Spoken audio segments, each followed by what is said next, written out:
नमस्कार दर्शक, तपाईहरुलाई कार्यक्रम समृद्धिमा हार्दिक स्वागत छ। तपाईहरुले यो कार्यक्रम प्रत्येक हप्ताको शनिबार यसै समयमा नेपाल टेलिभिजन प्लसबाट हेर्दै आउनु भएको छ। आज पनि एउटा नयाँ एपिसोडका साथ हामी उपस्थित भएका छौं।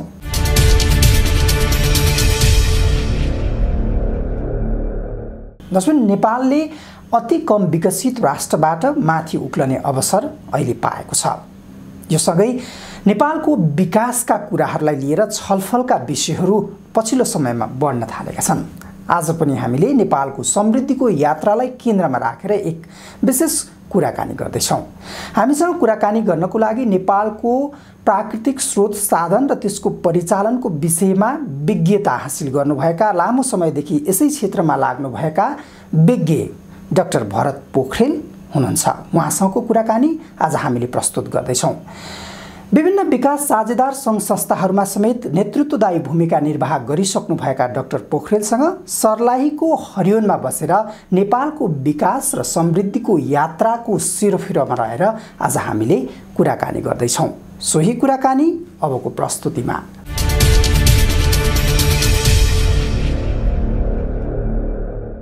नेपालको विकासको वास्तविक सम्भावना बोकेको क्षेत्र, विशेष गरी अन्नको भण्डार र तरकारीको विशेष क्षेत्रको रूपमा लिइन्छ सर्लाहीलाई।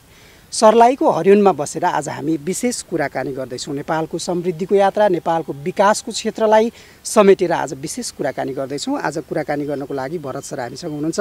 सर, यहाँलाई स्वागत छ कार्यक्रममा। Thank you. के गर्दै हुनुहुन्छ? आज हामी सर्लाहीमा भेटघाट भएको छ। सर्लाहीमा के गर्दै हुनुहुन्छ हिजो आज? हरिवन हैन, हरिवन नामै हरिवन। हरिवन भनेपछि हरियो वन। म वन भनेपछि म पेसाले पनि म वनकर्मी हुँ हैन, फरेस्टर हो मेरो प्रोफेसन। अब त्यो चाहिँ नि त्यस्तो ठाउँमा त्यसमा पनि तपाईँले ब्याकग्राउन्ड भनिहाल्नु हो। अब तरकारीको सम्भावना, वनकै पनि सम्भावना हैन। सागरनाथ परियोजना त्यहाँ नजिकै छ, त्यहाँबाट कति कुराहरू सिक्न सकिन्छ।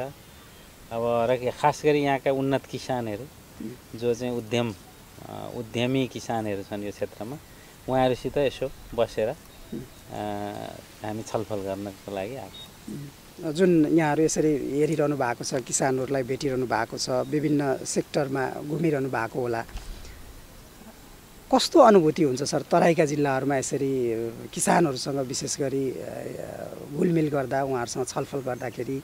अब काठमाडौँभित्र बस्दाखेरि काठमाडौँको मिडियाहरू सुन्दा, सोसल मिडिया पढ्दा, अनि टेलिभिजन काठमाडौँका समाचारहरू हेर्दा अब हामी डुब्यौँ गयौँ सिद्ध्यौँ। अब यो सिभिल वारपट्टि जान थाल्यौँ हैन। यत्रो सङ्घीयता ल्याइयो, अब फेरि अर्को द्वन्द्वमा फस्यौँ। अब हामी मर्ने हौँ कि बाँच्ने हौँ जस्तो उकुस मुकुस हैन। एउटा त त्यहाँको पोल्युसनले चाहिँ नि ग्यास च्याम्बरमा बसे जस्तो छ काठमाडौँ, यसै पनि पोल्युसन र धुलोले गर्दा। अनि त्यसपछि समाचारहरू पढ्दाखेरि अर्को चाहिँ नि ग्यास च्याम्बर जस्तो महसुस हुन्छ। जब किसानहरूकोमा आइन्छ, काठमाडौँभन्दा बाहिर गाउँमा जाइन्छ, त्यसमा पनि खास गरी तराईमा यस्तो ठाउँमा जहाँ चाहिँ कृषिलाई नै एउटा उद्यमको रूपमा चाहिँ विकास गरेर किसानहरू अगाडि बढेको देख्दाखेरि म चाहिँ नि भाव विभोर हुन्छु। साँच्चीको भन्नुहुन्छ म त अब किसानकै छोरो भएँ हैन। अब र मलाई चाहिँ नि एकदम ठुलो चाहिँ नि सम्भावना र नेपाल चाहिँ नि अब राजनीतिक आन्दोलनबाट केही ट्रान्सफर्मेसन भयो हैन। चेतनाको स्तर जनताहरूको धेरै बढेको छ।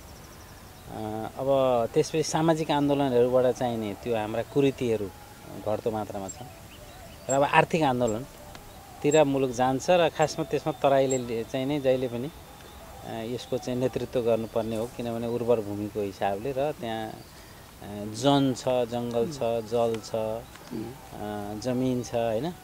अब त्यो हिसाबले चाहिँ नि तराईमा आएपछि मलाई चाहिँ नि यो मुलुक बढ्न धेरै लाग्छ जस्तो लाग्दैन। त्यो एकदम साँच्चीकै भित्र मेरो ऊर्जा थपिन्छ।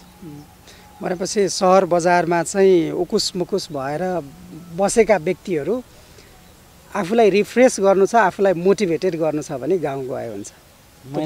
महिनामा एकचोटि त काठमाडौँ बसेका मान्छेले काठमाडौँ बाहिर जानै पर्छ भन्छु म त, एउटा थम रुल हैन। अहिले त बाटोघाटो पनि छ, बस्ने ठाउँ छ, अब होमस्टेहरू बनाएका छन्, होटल बनाएका छन्। अब गाउँमा अहिले पनि मान्छेहरू त्यो सहरीकरणमा जाने क्रममा भए पनि गाउँका मान्छेहरू हस्पिटेबल छन्। पाहुना आउने भनेपछि उहाँहरूले चाहिँ भगवान आए जस्तो ठान्नुहुन्छ उहाँहरूले। त्यस कारणले गाउँ त महिनामा एकचोटि निस्किनुपर्छ भन्छु म, 3-4 दिन समय निकालेर। विशेष गरी डेभलपमेन्ट सेक्टरमा यहाँको लामो अनुभव छ, लामो समय भिजेर काम गर्नुभएको छ, तराईकै जिल्लाहरूमा पनि धेरै यहाँको बसेको अनुभव छ। अहिले हामीले भनौँ न समृद्धिको नारा लागिराखेको छ, लामो समयदेखि राजनीतिक रूपमा विशेष गरी समृद्धिका नाराहरू लगाइन्छ। अहिले हेर्ने हो भने सर, नेपाल विकासको यात्रामा कहाँनिर छौँ हामी, कहाँनिर अहिले हिँडिराखेका छौँ? विकास केलाई मान्ने पहिला त्यसमा क्लियर हुनु पर्यो। मेरो यो 30-40 वर्षको अनुभवबाट मैले विकासलाई चाहिँ नि अलिकति मेरो अवधारणा अरूभन्दा अलिक फरक छ। विकासको अवधारणा, विकास भनेको पहिला त यो मानवीय विकास, पहिलो खुड्किलो मानवीय विकास हो। त्यो मानवीय विकास भन्नाले यसको चेतना, तपाईँको थिङ्किङ। अब तपाईँ संसारलाई कसरी हेर्नु, हाफ के अरे यो ग्लास फुललाई हेर्नुहुन्छ कि यो चाहिँ आधी ग्लास चाहिँ खाली भनेर हेर्नुहुन्छ कि आधी ग्लास भरिएको भनेर हेर्नुहुन्छ होइन? तपाईँको चाहिँ पोजिटिभिटी होइन, सम्भावना धेरै छन् भन्नेपट्टि हेर्नुहुन्छ कि सबै बिग्रियो, केही पनि गर्न सकिँदैन यहाँ भनेर हेर्नुहुन्छ होइन?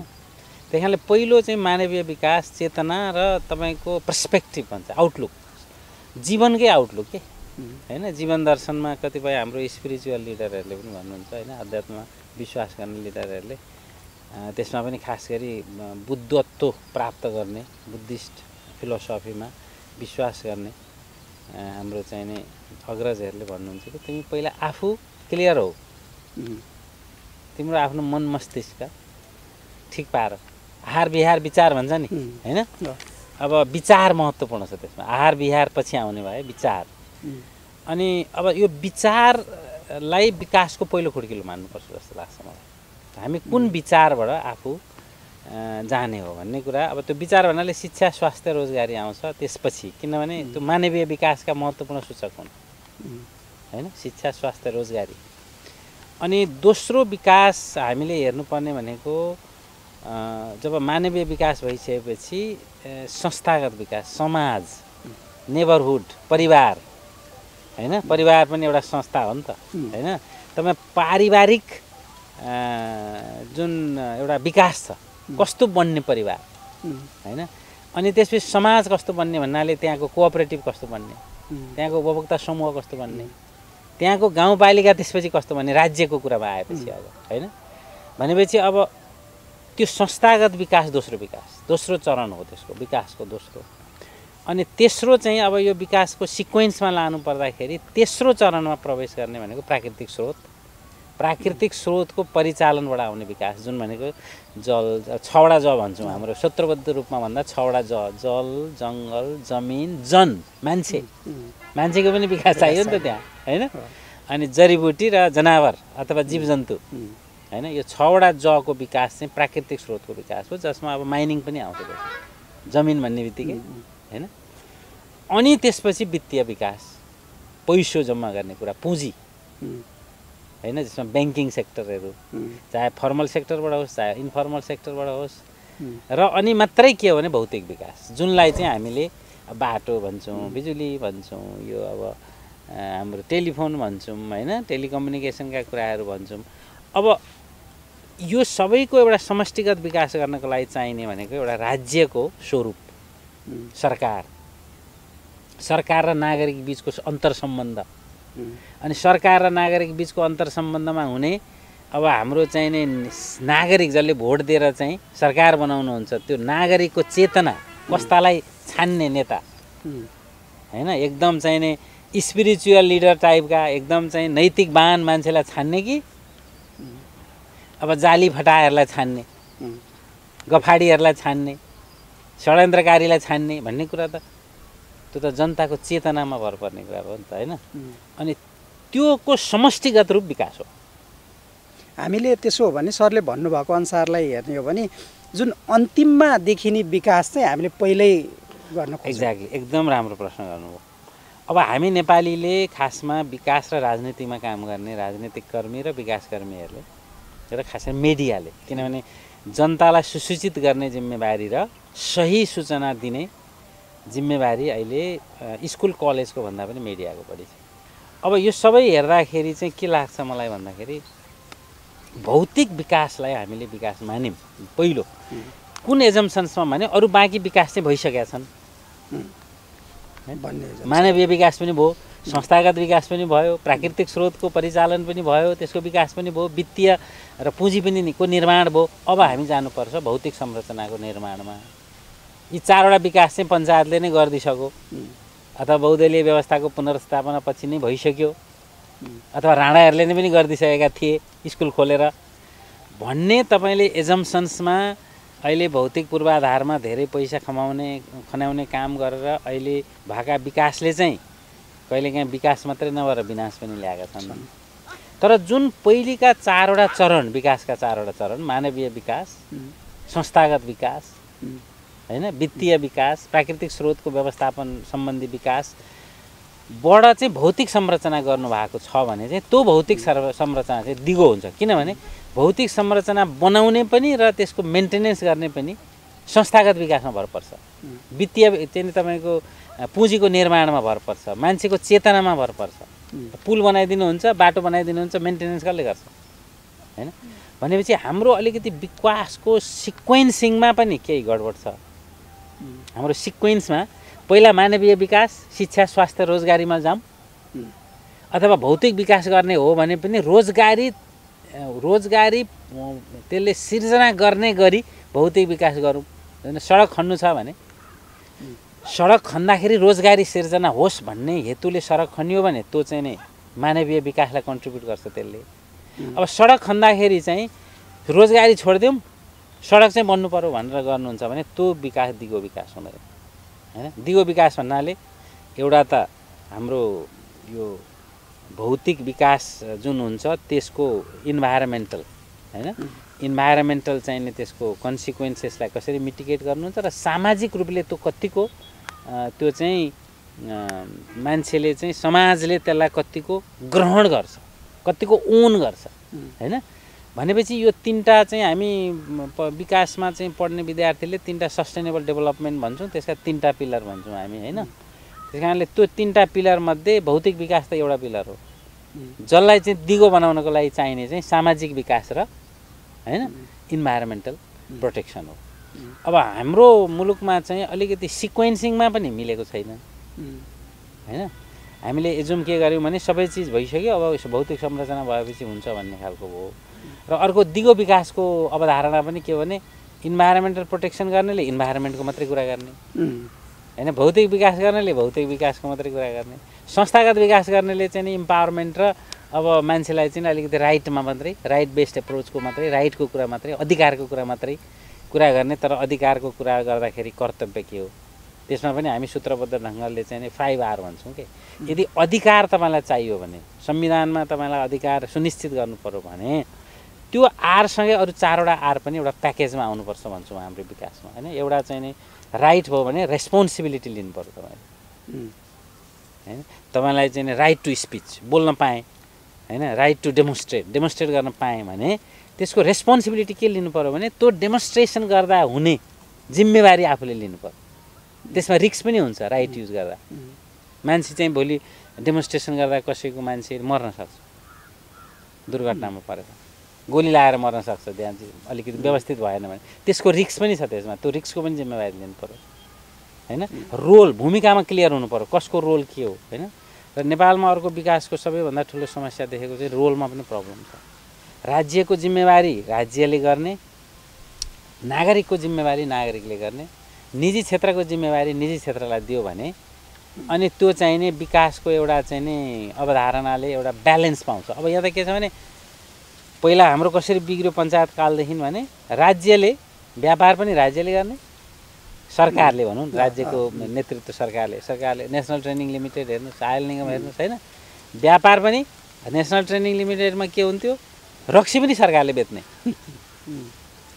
हैन भनेपछि सरकारको रोल के हो निजी क्षेत्रको रोल के हो र हाम्रो नागरिक समाज र नागरिकको रोल के हो भन्ने कुराको अलिकति हाम्रो बाउन्ड्री पनि क्लियर नभएको कारणले जे पनि सरकारले नै गर्नुपर्ने जे पनि सरकारले नै गरिदियोस् र अनि अब सरकारले गरिदियोस् भनेपछि के हुन्छ भने सरकारले सबै कुरा गर्नै सक्दैन पहिलो कुरा र अर्को कुरा सरकारलाई सबै कुरा गर्नै दिनु हुँदैन नागरिकले गर्ने कुरा त सरकारलाई गर्न दिनु भएन नि, निजी क्षेत्रले गर्ने कुरा त सरकारलाई गर्न दिनु भएन नि। त्यसले गर्दा हाम्रो विकासको अवधारणा र विकासलाई बुझ्ने जुन हाम्रो चाहिँ तरिका छ त्यसमा हाम्रो त्यति धेरै तालमेल भइरहेको छ। अब यहाँले नै भन्नुभएको जुन एउटा सिक्वेन्स छ विकासको, यहाँले आफ्नो डेफिनेसन दिनुभएको छ, त्यसैलाई आधार मान्ने हो भने चाहिँ हामी कहाँनेरि छौँ त? हामी नेपाल एउटा फास्टेस्ट यो चाहिँ नि ट्रान्सफर्मेसन भएको मुलुक हो। 20 वर्षको अवधि हिसाब गर्नुहुन्छ भने त राजनीतिक उथलपुथल 250 वर्ष पुरानो एउटा राज्य सत्ताबाट अर्को राज्य सत्तामा परिवर्तन भएको, ट्रान्सफर्म भएको मुलुक हो। अर्बनाइजेसनको हिसाब गर्नुहुन्छ भने हामी एउटा संसारको फास्टेस्ट अर्बनाइज्ड यो चाहिँ सोसाइटीमा पर्छौँ, कन्ट्रीमा पर्छौँ हैन। अब युवा शक्तिको हिसाबले जन भने नि मैले, जल जङ्गल जमिन जनको हिसाबले सबैभन्दा इमान्दार, सबैभन्दा परिश्रमी हैन र सबैभन्दा बढी जोखिम लिन सक्ने हामी चाहिँ नि जन्तुमा पर्छौँ होइन। मतलब त्यस्तो जोखिम काम गर्ने, जोखिमपूर्ण काम पनि हामीले गर्न सक्नेमा पर्छौँ हामी, र इमान्दार पनि हैन। अब बेलायतको चाहिँ नि महारानीको गार्डदेखि लिएर अब हाम्रो अरबका चाहिँ नि उसको राजाहरूको चाहिँ नि उसमा हामीलाई राख्नु, गार्डमा राख्नु किन गएको छन्? यिनीहरू इमान्दार हुन् भनेर राखेन हो। भनेपछि हामी वास्तवमा सही ट्र्याकमै छौँ हैन। सही ट्र्याकमा, मलाई फेरि त्यो एकदम धेरै यो भनौँ न नकारात्मक सबै बिग्रियो, खतम भयो, गयो, हामी त सिद्धिन आँट्यौँ भन्ने पक्षमा म छैन। हेर्नुहोस्, मतलब इभिडेन्सको आधारमा भन्दैछु मैले हैन। तर अब मेन कुरा चाहिँ के भने हाम्रो सिक्वेन्सिङ चाहिँ गलत छ। सिक्वेन्सिङ गलत पनि नभनौँ, मिल्या छैन, हाम्रो मिसक्यालकुलेसन छ। अब राणाले गरिदिएको मानवीय विकास, राणा कालमा दिएको शिक्षा प्रणाली अथवा पञ्चायत कालको शिक्षा प्रणाली र लाई हामीले मानवीय विकासको रूपमा लिनु भएन नि त। अहिलेको शिक्षा प्रणाली भनेको त के हो भने इन्फर्मल, टेक्निकल, भोकेसनल एजुकेसनमा जानु पर्यो नि त हामी हैन। अमेरिकनले ल्याइदिएको नयाँ शिक्षा प्रणालीले हामीलाई के दियो भनौँ न? एक किसिमले के दियो भने अहिलेका फर्मल स्कुलहरू बेरोजगार उत्पादन गर्ने फ्याक्ट्री। अहिले बिए पास गरेको मान्छेले के जागिर पाउँछ? के सिप छ उसित? तपाईँले बिएलाई बिटेकमा लानु पर्यो नि, ब्याचलर्स इन टेक्नोलोजी, के यो चाहिँ टेक्निकल एजुकेसन अथवा ब्याचलर्स इन भोकेसनल एजुकेसन।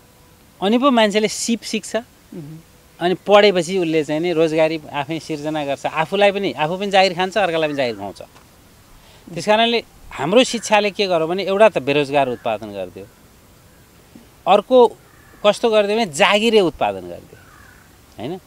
यसले अरूलाई जागिर दिने उत्पादन, अरूलाई जागिर दिने गरी तपाईँ उद्यमी बन्ने शिक्षा दिएन नि त। त्यस कारणले हाम्रो एउटा त के भने सिक्वेन्सिङमै पहिला मानवीय विकासमा जानु पर्यो। दक्षिण कोरियाको पढ्नुहोस् न इतिहास, दक्षिण कोरियाले किन आफूलाई ट्रान्सफर्म गरेर अहिले एउटा चाहिँ नि ठुलो यो उसको उत्पादन गर्ने, इलेक्ट्रोनिक सामान उत्पादन गर्ने मुलुकको रूपमा स्थापित भयो। हामी र दक्षिण कोरिया उस्तै थियौँ आजभन्दा 50 वर्ष अगाडि। उत्तिकै गरिबी उत्तिकै हो हाम्रो। उनीहरूले के गरे भने जुन बेला राजनीतिक परिवर्तन भयो, हाम्रो जस्तो यो हाम्रो 2006 मा भयो जस्तो, उसले के गरिदियो भने त्यो बेला सबै बजेट, टोटल सबै बजेट 2 वर्षको लागि होल्ड गरेर भोकेसनल र टेक्निकल एजुकेसनमा दियो टोटल। त्यसपछि उनीहरू स्वाटै उनीहरूले त बुमिङ गरे।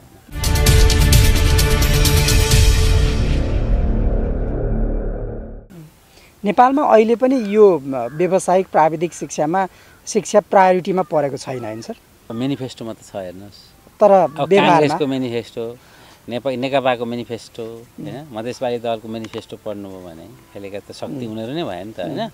उनीहरूले चाहिँ के भनेका छन् भने अब नेकपाले अहिले जो चाहिँ नि सत्तामा भएको पार्टीले त 70% अहिलेका जेनरल एजुकेसनका विद्यार्थीलाई हामी टेक्निकल र भोकेसनल एजुकेसनमा लाउँ भनेर लेखेको छ। अब यो 3 वर्षको अवधिमा कति गयो त? कति प्रतिशत गए? अब मान्नु 10 वर्षमा त्यो लाने हो भनेदेखि त 7% वर्षको दरले जानु पर्यो।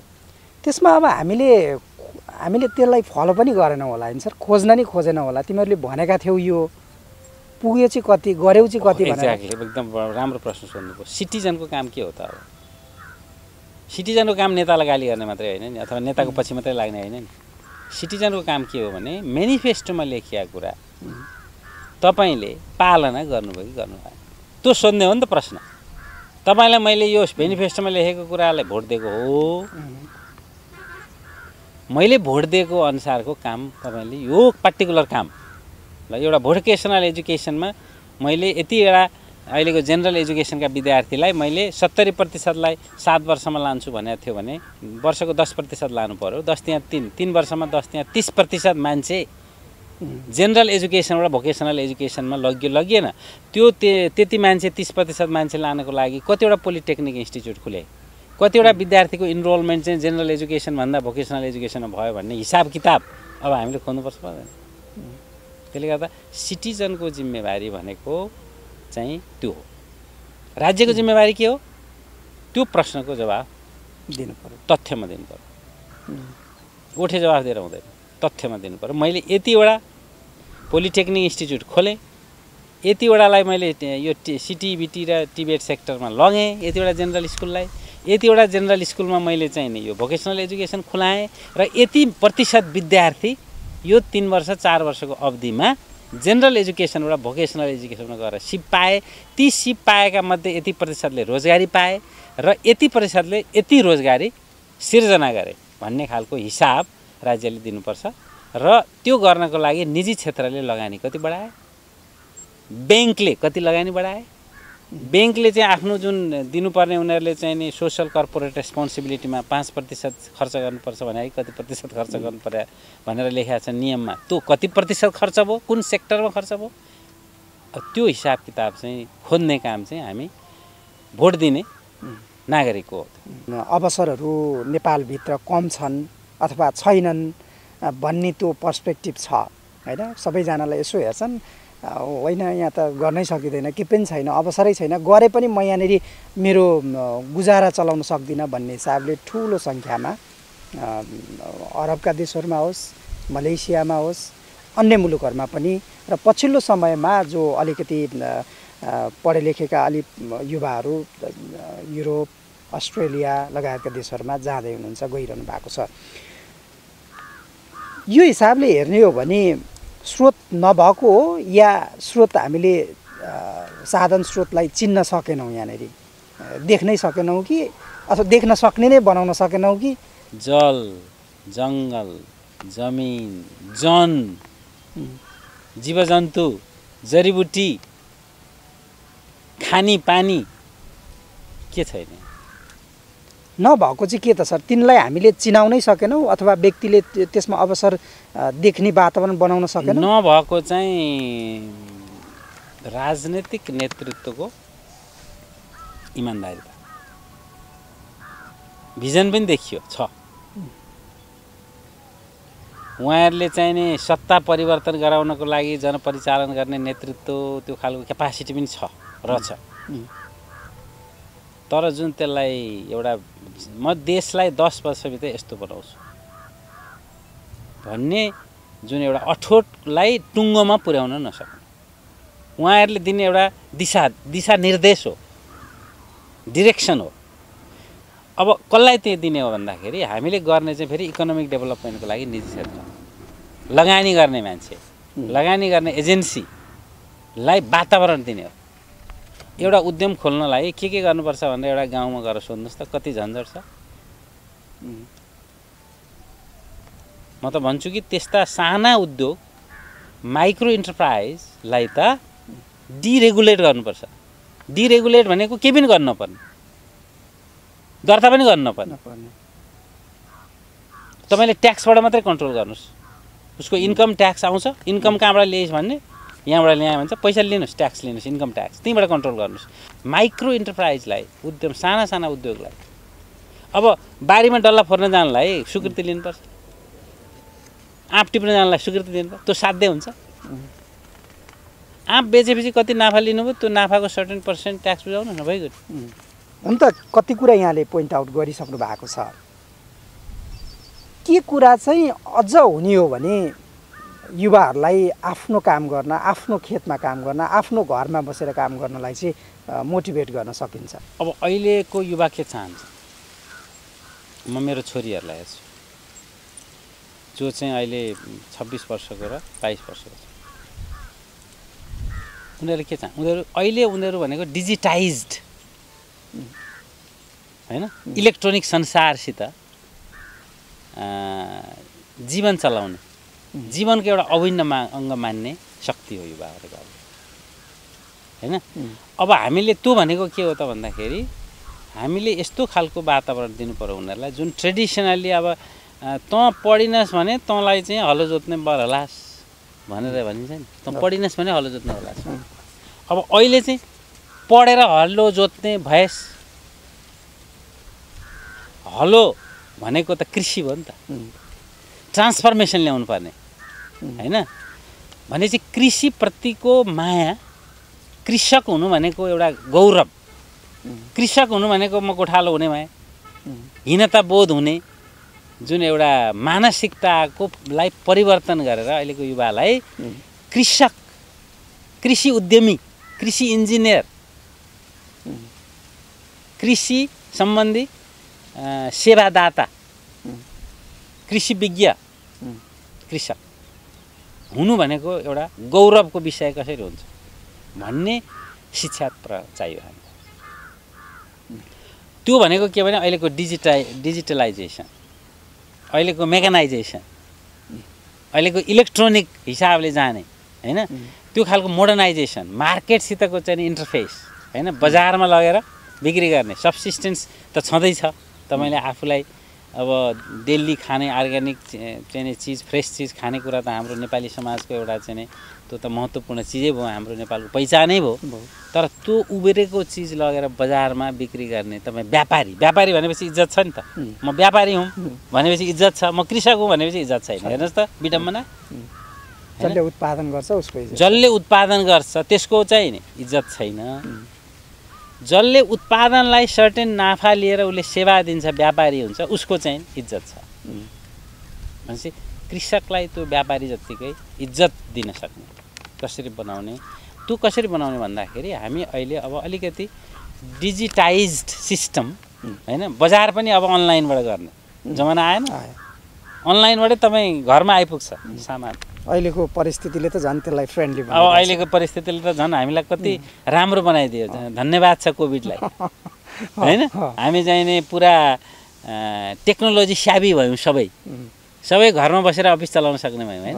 भनेपछि त्यतातिर युवालाई लग्यौँ भने अहिलेको युवाहरू त्यसमा त किसान, यो कृषिमा होस् कि पशुपालनमा होस् कि अब माछा पालनमा होस् कि जेमा पनि आउँछ अहिलेको त्यो, तर त्यतातिर लानु पर्छ। मुलुक सङ्घीय संरचनामा गएको पनि केही समय भइसकेको छ। अब त सरकार, स्थानीय सरकार नजिक भएर काम गर्न सक्छ, प्रदेश सरकार छ, सङ्घीय सरकार त छँदैछ। कहाँ कसको भूमिका के रहन्छ सर? अब सङ्घीयता प्रणाली भनेको संसारको सबैभन्दा उत्कृष्ट प्रणाली। अब उत्कृष्ट भएको हुनाले हैन, एकदम उत्कृष्ट सबभन्दा राम्रो लुगा हैन, ब्रान्डेड भनेपछि महँगो पनि पर्छ नि त। त्यसैले यो उत्कृष्ट भएकाले महँगो पनि छ यो, किनभने संरचना धेरै बनाउनु पर्यो हैन। फेरि अब के भने सरकारलाई जनताको, नागरिकको नजिक पुर्याउने व्यवस्था भएको हुनाले संरचना त्यही अनुसारको बन्नु पर्यो हैन। भनेपछि यो सङ्घीय व्यवस्था राम्रो किन भनिएको भन्दाखेरि यो सरकार चाहिँ नागरिकको नजिकै पुग्छ। अरू व्यवस्थामा के हुन्छ भने सरकार चाहिँ नागरिकको अलि टाढा हुन्छ, टाढाबाट सेवा दिन्छ हैन। सङ्घीयता प्रणालीमा के हुन्छ भने सरकारले चाहिँ जनताको, नागरिकको नजिकै बसेर सेवा दिन्छ। अनि नागरिकको सरकारप्रतिको चाहिँ सर्वेलियन्स, निगरानी पनि जनताले चाहिँ नजिकबाट गर्न पाउँछ, सेवा पनि नजिकबाट दिन पाउँछ, निगरानी पनि नजिकबाट गर्ने गर्नाले यसको विकासमा दिगो विकास चाहिँ सङ्घीयता प्रणालीमा भएको देखिन्छ। तर अब हाम्रो चाहिँ के भने 26-27वटा सङ्घीयता प्रणाली छन् अहिले संसारभरिमा। त्यो मध्ये 6वटा मात्रै यस्ता मुलुक छन् जसमा 3 तहको सङ्घीयता छ। त्यसो हामी त संसारका 6वटा मुलुकमध्ये एउटा मुलुक हो, त्यो पनि यङ्गेस्ट सङ्घीयता भएको मुलुक, उत्कृष्ट उत्कृष्ट व्यवस्था भएको यङ्गेस्ट भनेपछि त हामीले त यसमा त धेरै लगानी गर्नुपर्ने छ यसलाई सफल बनाउनको लागि हैन। त्यही कारणले स्थानीय सरकारको भूमिका यसमा सबैभन्दा अहम हुन्छ। यो चाहिँ घर बनाउँदाखेरि जुन फाउन्डेसन हुन्छ जग त्यो चाहिँ स्थानीय सरकार हो। गाह्रो मात्रै यो प्रोभिन्सियल गभर्मेन्ट हो अनि छानो चाहिँ सङ्घीय सरकार हो। अब हामी चाहिँ के गर्छौँ जहिले पनि सङ्घीय छानुको मात्रै कुरा गर्छौँ जगको कुरै गर्दैनौँ। जग बिनाको छानु कस्तो हुन्छ त्यस कारणले अब हाम्रो स्थानीय सरकार जति मजबुत भयो स्थानीय सरकारले जति बढी अधिकार प्रयोग गर्न पाउँछ जति उसले चाहिँ आफ्नो रेस्पोन्सिबिलिटी जस्तै अहिले कोभिडमा देख्नुभयो नि भैँचालोमा देख्नुभयो नि स्थानीय सरकारले कति काम गरेछ 18 घण्टा 20 घण्टा त स्थानीय सरकारका प्रतिनिधिहरूले काम गरेको मैले देखाएको छु। हामीले जोसित काम गऱ्यौँ। सङ्घीयतामा मुलुक आइसकेपछि विकासको गति द्रुत गतिमा भएको छ। द्रुत भन्छु म द्रुत। केही भएन भन्ने चाहिँ त्यो त हाम्रो दिमागमा नेगेटिभिजम छ नि नकारात्मक सोच त्यो पसेको हुनाले केही पनि भएन भन्ने हाम्रो यो सोसल मिडियाले पनि बढी बिगारेको छ। धेरै मान्छे त यो नकारात्मक सोचबाट डिप्रेसनमा गइसकेको छ किनभने जताततै नराम्रै मात्रै छ। त्यही भएर अघि हामीले कार्यक्रमको सुरुमै छलफलको सुरुमै भनेका थियौँ यदि त्यस्तो अवस्थामा छौँ भने एकपल्ट गाउँ भिजिट गर्नुहोस् हैन। गाउँ भिजिट गर्नुहोस्, क्लब भिजिट गर्नुहोस्, सहकारी भिजिट गर्नुहोस्, उपभोक्ता समूह भिजिट गर्नुहोस्, गाउँको चाहिँ नेबरहुड हेर्नुहोस्, परिवार हेर्नुहोस्। तपाईँको गाउँमा बसेको पहिलाको परिवार र अहिले 10 वर्षपछिको त्यो परिवारको हैसियत हेर्नुहोस्, उसको चेतना हेर्नुहोस्, उसको सुगर सफाइ हेर्नुहोस्, पानी हेर्नुहोस्, बिजुली हेर्नुहोस्, उसको बोल्ने तरिका हेर्नुहोस्, लाउने हेर्नुहोस्, खुवाउने खाने हेर्नुहोस्। परिवर्तन त्यहाँ देख्नुहुन्छ तपाईँले। यहाँ काठमाडौँमा को चाहिँ के अरे फेसबुकको परिवर्तनले तपाईँले हेर्ने होइन नि। नेपालको विकासमा सघाउन भनेर विकास साझेदार सङ्घ संस्थाहरू धेरै लामो समयदेखि काम गरिराखेका छन्। त्यसमा यहाँको अनुभव पनि लामै छ। उहाँहरूको भूमिका कहाँनेरि हुन्छ? अब विकास साझेदारहरूको चाहिँ के भने एउटा भूमिका त हाम्रो क्षमता अभिवृद्धिमा हुनसक्छ होइन जुन भएको पनि छ होइन। हाम्रो नेसनल क्यापासिटी भन्छौँ हामी भनेपछि यहाँ काम गर्ने इन्जिनियर डक्टर अब यहाँको चाहिँ सामाजिक परिचालकहरू सोसल इन्जिनियर्सहरू होइन एग्री इन्जिनियर फरेस्टर्स यी सबैको उत्पादन गर्न हामीसित पुँजी होइन त्यस्ता खालको स्कुल पनि थिएनन् कलेज पनि थिएनन् होइन त्यस्तो खालको हाम्रो प्रविधि पनि थिएन। अब त्यसमा क्षमता विकासमा चाहिँ उहाँहरूको ठुलो भूमिका रहेको पनि छ। अब तपाईँ हामी नै भनौँ न त्यसैका एउटा उपज पनि हौँ भने अब यो गरिबी निवारणमा चाहिँ हामीले धेरै चाहिने साझेदार संस्थाहरूले अब एड दिने एउटा स्टेज थियो। अब एडमै हामी चाहिँ नि गयौँ भने हामी भिखारी नै हुने हो। एड भनेको के हो? भिक्षा दान। दान लिएर कोही धनी भएको छ? मागेर कोही धनी भएको छ? पशुपतिमा माग्ने मान्छे कतिजना धनी भएको छ? पशुपतिमा व्यापार गर्ने मान्छे चाहिँ पो धनी हुन्छ त। भनेपछि एड होइन ट्रेड भन्छ नि from aid to trade. Aid लिने होइन साझेदारबाट ट्रेड गर्ने सम्झौता गर्ने। अब स्विजरल्यान्डसित एड लिने होइन अब स्विजरल्यान्डसित के गर्ने ट्रेड गर्ने हो। हामीसित यति इन्जिनियर छन् होइन त्यो इन्जिनियर तिमीलाई हामी चाहिने यसरी यो रेटमा दिन्छौँ यो यतिवटा पुल बनाउनको लागि जस्तो हामीले सुरु गरेका छौँ। 9वटा देशमा हामी झोलुङ्गे पुल बनाउने नेपाली इन्जिनियरहरू पठाएको छौँ हामीले। अफ्रिका पठाएका छौँ अब एसियाकै मुलुकहरू पठाएका छौँ। आजका मितिमा पनि 5 जना इन्जिनियर हाम्रो बुरुन्डीमा काम गरिरहनु भएको छ। भनेपछि म नेपाललाई हाम्रो चाहिँ हामी चाहिँ सपोर्ट गर्छौँ भनेर मात्रै आउनेलाई अब डोर क्लोज गर्नुपर्छ। ट्रेड भनेको डिल हामीसित पनि हामीलाई पनि सक्छ। हामीसित अब जस्तो भनौँ न टमाटर छ भन्टा छ फलफुल छ ट्रेड गरौँ ल के तपाईँलाई कुन क्वालिटीको चाहियो हामी उत्पादन गर्छौँ। तपाईँले यो रेटमा किनिदिनुहोस्। त्यसको प्रविधि तपाईँसित राम्रो छ भने तपाईँ प्रविधि दिनुहोस्। हामी चाहिँ हाम्रो हिमालयको चाहिँ टी अथवा हामी हिमालयको चाहिँ कफी यहाँको नट्स ओखर यहाँको केरा हामी तपाईँलाई दिन्छौँ भनेर हाम्रो अलिकति फन्डामेन्टल सिफ्ट अब हाम्रो हुनुपर्छ। एडबाट ट्रेडमा जानुपर्छ। अहिलेसम्म एडमा बस्यो अब त्यसले एउटा सर्टेन क्यापासिटी बढायो शिक्षामा स्वास्थ्यमा होइन। अब हामीले एडप्रति धेरै भर पर्नु हुँदैन। अब एडप्रति भर पर्नु भनेको हामी दानै लिने अथवा हामी माग्ने मात्रै हुने हो। माग्नेबाट अब व्यापारी बन्नु पर्यो।